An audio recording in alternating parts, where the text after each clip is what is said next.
রবিবার সন্ধে 7:15 প্রধানমন্ত্রী হিসেবে তৃতীয়বার শপথ গ্রহণ করবেন নরেন্দ্র মোদী।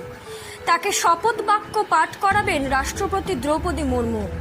মোদীর পাশাপাশি তার পরিষদীয় সদস্যরাও শপথ গ্রহণ করবেন রবিবার সন্ধ্যায়।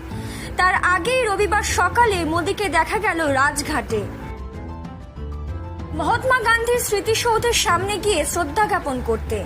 তারপর সেখান থেকে প্রাক্তন প্রধানমন্ত্রী অটল বিহারী বাজপেয়ীর সৌধ সদৈব অটলের কাছেও শ্রদ্ধা জ্ঞাপন করতে দেখা গিয়েছে মোদীকে। তার সঙ্গে ছিলেন প্রতিরক্ষা মন্ত্রী রাজনাথ সিংও।